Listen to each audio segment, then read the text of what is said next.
讲到电商领域，昨天台风台风大家没事嘛，在家上网我就到了一个叫做好吃宅配网的网站去买东西，结果发现好聪明那个网站立刻就打了大字说台风天购物天。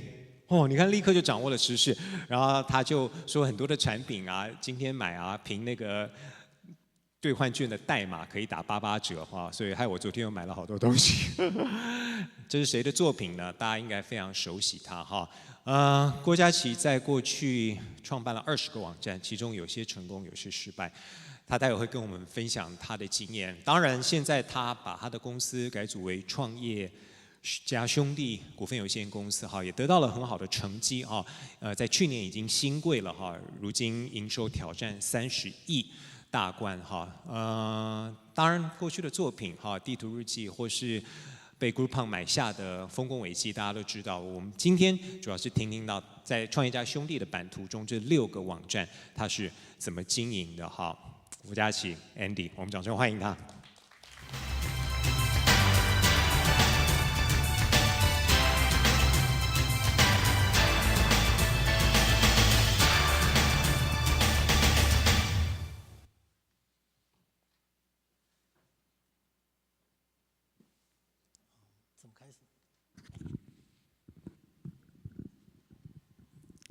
Hi, my name is Andy, and my company is 创业家兄弟 Core Brothers. Today I'm going to share with you our story. So in 2007, February, on my 28th birthday, I made a big decision for my life. I came back to Taiwan from Sunnyvale, California. There I worked for 5 years in the US. And at that time, I was a search engine engineer working for Yahoo. So when I came back to Taiwan, naturally, I tried to get a job that was search engine related. But that's so specific, so it's very difficult to get one. So I became jobless for about 2 months. And 2 months later, I made an even bigger decision. That's to start the company with my family. My family means my brother Jerry, and he's 3 years older than me, and his wife Cindy, and my wife Kelly. At the time, we were still dating. And 4 of us, we actually spent so much time working together since 2007, so it has been 9 years. And we spend so much time together, it's like 10 hours a day, 5 or 6 days a week. And people often ask us, they often see people working with their husband or wife, or sometimes they see people working with their brothers or sisters. But people often ask, how could you working with all these combination all together? Wouldn't that be too complicated? Or did you guys fight a lot? And actually we didn't, because we actually had a lot of fun, and we believe this is a very strong bonding for this company. And our strategy probably is different from other companies. So basically what we do is we try to build as many websites as possible. So on the graph, as you can see, there are all the websites we created in the past 9 years. So there are 20 of them. And some are in black and some are in orange. And all the black ones means they are dead. They are not alive anymore. And all the orange ones means they are still alive. As you can see, not that many. But over time, we found the best way for us to do this is to try to just build a prototype, a very simple one with very limited functions, with very simple UI, and to launch it and to see how the market responds to it. And the reason behind that is we think it's very difficult to predict the market. So we don't do a focus group and we don't do any research on the market. We just evaluate every single idea. And if we think there's some chance, 50% chance that would be okay, we would just spend 3 weeks to build a prototype and just launch the website. This is back in 2007. This actually was our very first office. And at that time, actually, in 2007, we didn't think through all of this. We were very naive. Jerry and I went to check our bank account and to see how much money we had. And we decided to put all the money we had into this company. And as you can see, what we had only 500,000 NT dollars, not that much, but that's all we had. So we started this company, and the company's name was called OK Search. So you can see how much we love search. But it turned out our very first product has nothing to do with search. Our first product is called 地图日记. Probably you've heard of that. And the idea is very simple. So whenever you want to post something or you want to upload a photo, you not only do that, you also need to specify a location on the map. And at that time, there is no GPS on your mobile phone, so you need to do it on desktop browser. And you drag the map and specify the location. And the benefit of that is like people around you, they will be able to see your contents, and potentially they could make friends with you. So this doesn't sound very exciting today, but in 2007, at that time, Yahoo Map or Google Map was not around here in Taiwan. And also Facebook was not popular yet. So people kind of thought this is a cool idea. So the traffic was growing very, very fast. And at the base time, this website was about the 20th largest website in Taiwan in terms of traffic. This is our very first office. It's a very small one and in a very old apartment. And the worst thing is there is no air conditioner. So when in summer, it was so hot. And people actually love us very much. So they keep like sending us a lot of emails saying, hey, you guys really amazing. This website really makes our life much better. And we get a lot of like cards. We will post them on the wall, and we get a lot of gifts from our users. But the thing is, like, they like us, but they don't want to pay. So nobody wants to pay to us. So we are very poor, and the huge problem is there is no revenue. So of course, we have tried very hard to solve this issue. So from 2007 to 2010, in these 3 years, we have tried so many things. We tried to sell t-shirts, we tried to do affiliate program with online retailers. We tried to do VIP program, but the paying rate is so low, it's about like 0.3%. So we could not survive by this. And we tried to do so many different things. And of course, we tried to sell ourselves. We tried to sell the company, but nobody wanted to buy. We got very frustrated, actually, and the life was so stressed. And we knew there's something wrong, and we need to fix that, but we didn't know how to fix it, so that's a problem. Finally, in August 2010, we found a way to fix the company. So at that time, we heard there's a company called Groupon based in Chicago. And Groupon became like super popular everywhere in the world. And when we first heard of this idea, we actually doubted if it would work. So the idea is like this. For a restaurant, usually probably sells a meal with $100 NT. And Groupon would say, hey, why not come to Groupon? We can sell that for you, but you need to cut the price to half. So you will only people can use $50 to buy it. And Groupon would take a portion of it as commission fee, and all the rest would go to the merchant side. We doubted about this model because we kind of doubted why any merchants would want to do business with Groupon when they could only get like a little percentage of its original price. But anyway, since we were running out of options, we were running out of money, we decided to make it a try. So we assigned a very small team with 3 people. One was engineer, and one was product manager, one was salesperson, a small team to work on this. And we just want to build a site that has exactly the same looking, just like Groupon. And so sometimes we joke it, we say it's Groupon's junior brother. And so in August, we launched the site.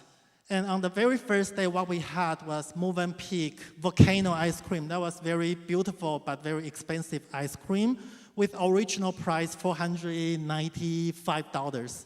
And we sold it at half price, that's $248. On day 1, we sold out all the 400 ice creams at noon. So we know we made something. This is something like we should work on. So very soon, like every day, day after day, we had some deal that looks promising and successful. So we decided to very quickly reallocate all the resources. We just moved at that time we had about 50 people in the company, and we decided to leave only one person, one customer service agent to work on this old product. And all the 49 people immediately, they became salespeople working for this Groupon-like site. So after a short training, everyone started to make phone calls to restaurants and to introduce these new business models. And actually, it's quite good. And although we were not the very first one to do this Groupon-like site in Taiwan, we were actually the 7th. But on day one, we became the largest one in this market because we had user base from our previous service. So 2 months later, actually, we were acquired by Groupon. Things happened like this. One day, we received an email from the customer service inbox. And the email was so short, only containing 3 sentences. Sentence 1, it says, "We are Groupon, probably you've heard of us." And the second sentence says, "We need to talk." And the third line says, "The location and time we should meet." And so Jerry and I were very frightened. We didn't know what Groupon is going to do to us. They are so huge, we are so little, right? So we don't know, is Groupon going to sue us, or is it going to make a deal? We totally have no idea. But very soon, 2 days later, we went to Hong Kong to meet with those Groupon guys. And we very quickly came out with a deal. So we decided to sell the company to Groupon. At that time, actually, we didn't have other option. We were running out of money. And we knew if we didn't do this, Groupon would acquire the second largest player in Taiwan. That would probably put us in a very tough position. So we sold the company to Groupon, and we suddenly became working for Groupon.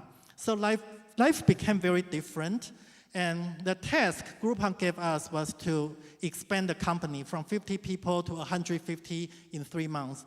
And also, they wanted us to go to every single city in Taiwan. So we just thought that was amazing because with more resources, more money, the company could grow so fast. That was a very exciting time. And 15 months later, we decided that life became very boring. And we still wanted to be entrepreneurs. So we decided to quit Groupon, 4 of us all together. So 15 months later, actually, we quit Groupon. And of course, we needed to take vacation first because we were so exhausted after 3 years working on that startup. And so Jerry and Cindy, they went to the US to take vacation, to have fun. And Katie and I went to somewhere in Africa. While in Africa, I got a lot of peace in my mind, and life was much better there.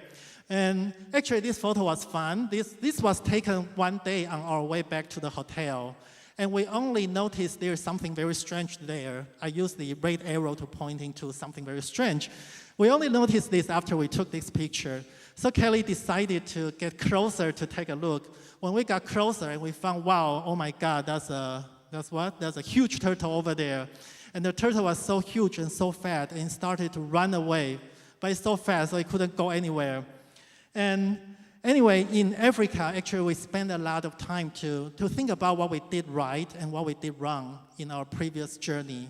What we did right, probably the only thing was we made something similar to Groupon and sold it to Groupon. That's the only thing. And what we did wrong, a lot, but probably the largest one was it took us so long time. It took us 3 years to figure out this is not a business model, not going to work. So it took so long to realize that. So from this, probably we realized if there is something that's very cool, very original, very unique, that can also generate revenue, probably this cool thing must have been invented by somebody else from other places. So we are very unlikely to be the people to come up with very cool idea. So the conclusion is in the future, we should never ever invent any business model idea. We just try to learn from other people. So that's the conclusion. So based on this philosophy, we started our second company in April 2012. So this time we took a very different approach. We rent an office, and we started to hire people to build a team before we have any specific idea what we are going to do. Although we don't have any specific idea, but we have 3 strict policies. Policy 1, we only do business that's internet related because that's the only thing we know. And policy 2, we only do business that can generate revenue on day 1 because we are so afraid of running out of money again. And policy 3, we only do business that has been proven successful by other people in other markets. That's what I say. So we want to learn from other people. With this philosophy, we have tried so many different things. So we built a website to scan your old printed photos for you. So the sales pitch is like this. So you just put all your old photos in a box, and you send that to us, and we scan that for you. And we return that to you with a CD-ROM containing all your digital files. So each one we charge you $5. So actually, people like this, but the problem is we later on found it's very difficult to scale up. We just bought too many scanners and we just hired too many people, and that's not what we wanted, so we move on to the next idea. And the second one is a daily t-shirt site. So basically, it's every day, we have a different kind of design t-shirt. Today, maybe a dog t-shirt. Tomorrow, maybe a cat t-shirt. And if you like today's t-shirt, you need to buy it by the end of today because tomorrow, today's t-shirt will be gone. And when you buy the t-shirt, when you put the order at this moment, the t-shirt is not there yet. It's not produced yet. So actually, we receive the order, and 7 days after you purchase, you will receive your order. But this actually has a lot of problem. The problem is mainly we cannot do batch production, because no matter how we sell, sometimes we sell like 20 t-shirts per day, and sometimes we sell like 8,000. No matter how many you sell, we need to deliver on the same day. So that makes the whole production line very unflexible. So with this reason, the t-shirt is $399 per t-shirt. So this suddenly became one of the most expensive t-shirts in the world. So this is not working. So we decided to do the opposite. We wanted to sell the cheapest t-shirt in the world. So we made another site, and this site is simple. It only sells 10 kinds of t-shirts all the time. The same 10 kinds. No matter you come today, tomorrow, the day after tomorrow, 1 year later, still the same 10 t-shirts. And so it becomes very cheap because we have huge inventory. We just pre-made like a lot of t-shirts put in our inventory. And the thing is, it failed. And the reason was so obvious. Like people found this site very boring when they come back, right? So when they come back 1 month later, they figure out, oh, this is still the same 10 t-shirts. Nobody will want to buy. So there is basically no repeat order for this website, so it failed. And so we have a lot of t-shirts left in our storage. That's a problem. Then we just gave up and move on to the next model. That's we do a weekly box containing all the fresh ingredients and all the recipes so that you don't need to do grocery shopping by yourself. And so with this, there are still a lot of problems. And the biggest problem is we put like too many foods in one box, and all these are like fragile. The fresh food is very hard to control the quality. So when people receive that like 2 days later, sometimes like the quality is not good. So we decide we are not going to do this and move on to do a business card service. So we pre-made a lot of like very fancy templates and put it online. So people can come here to input your name, address, email. Then we, in 2 days, will deliver the printed business cards to you. But we found this doesn't work because the shipping fee was so high. And the price for the product itself was so low. So the cost structure became very strange. And so it's not working. And all of this, they were not our original ideas. And somebody did this in other countries, most of them in US and Europe. But they made it work in other countries. But when we brought it to Taiwan, it just didn't work. And anyway, we move on. And in December 2012, actually, we made something that looks promising. So at that time, we built another website. And this website is going to sell seafood every day, different seafood every day. So today could be, we are selling crab. Tomorrow, maybe salmon. And the day after tomorrow, maybe tuna. Each day different one with low price. And this one, on the very first day, we saw what we had was king crab. That's a big crab. And with the price was $469. That was actually very cheap compared with all the other competitors. But it didn't work. It actually worked very well. So the price was low. On the very first day, we sold how many? Sold 2,943 king crabs. So a lot of people, they thought this is amazing, and we also felt that was so amazing how we could sell so many. A lot of merchants, they started to notice us, and they were wondering why we could set the price to be so low and still earn profit. Actually, the secret was we didn't. We lost a lot of money for every sale. So for every king crab we sold, we lost like $50. And so for the first month when we run this business, actually we lost a lot of money, but we thought that's okay because this is a new site and it's a good investment, and so we don't need to spend that much on advertisement. Later we decided this is something that's going to work, so we expanded this business model to all the other verticals, including meat, apparel, home paste, grocery, beauty, and clothing, electronics, meat, everything. And why we do this in all verticals instead of having just a big website? The reason is it's easier to attract new customers, and it's easier to retain all customers. And the reason is we are not a well-known brand, so nobody ever heard of us. So if we tell people, hey, you know, there's a new website here, you can buy anything here, people would not like to buy this, right? Because you are not famous at all. But if we tell people, hey, this is the place, you can buy seafood, high quality seafood with low price, then people may consider that. And also for when people purchase their first time, then later on when they want to buy seafood, it's more likely our brand will be on top of their mind. But not all these verticals are successful. Half of them failed with different reasons. For example, like some vertical, actually we have some issue, like the merchant, they don't want us to cut price to sell. They want us to like a fixed price, never change that price, but that's not what we want. And for some, just they fail because the market just doesn't like it, so we just shut it down. So actually half of them failed. And people often ask us how this business model differs from other online retailers. So actually it's quite different. For most online retailers, they kind of think the beauty of internet is you can sell a limited number of items online. So it could be 1 million, 2 million SKU, the more the better.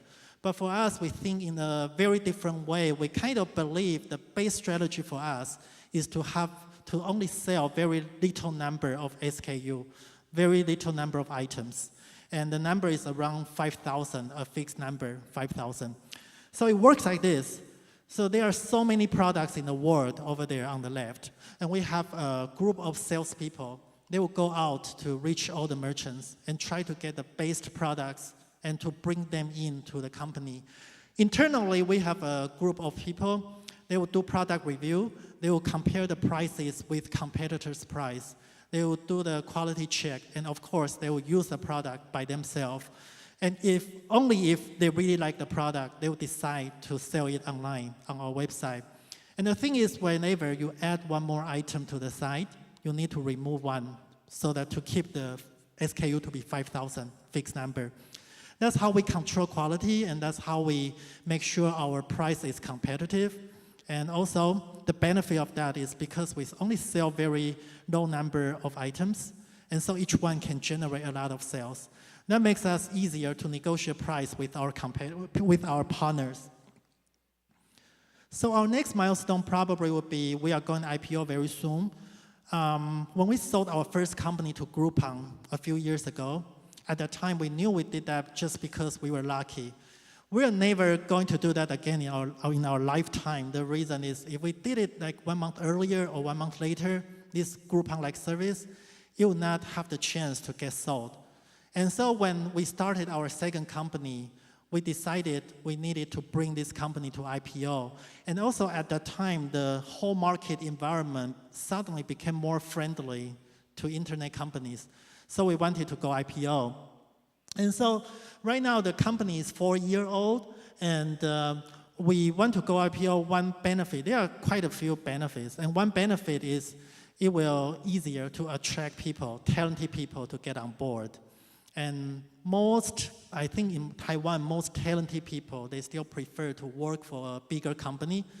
And going IPO will definitely make the company look bigger, I guess. And also, not only to make them happy, but also to make their parents happy, because most parents, they still want their kids to work for a bigger company, so that's a very important thing. And we now still focus on Taiwan market, and we know there are some other very nice opportunities there in Southeast Asia, in China, everywhere. But we know our advantage is in local markets. So for now, next 2 years, probably we still focus in Taiwan market. And we still see a lot of potential here. And actually, the traffic is still growing. And actually, a lot of new things coming. The future, so this is my last slide. So in the past, we have tried so many different things, different websites, one after one. And actually, we really like this strategy. But about 1 year ago, actually 4 of us, we found there was a huge problem. It's getting more and more difficult to fit entrepreneurship into this company's culture because the company was getting bigger.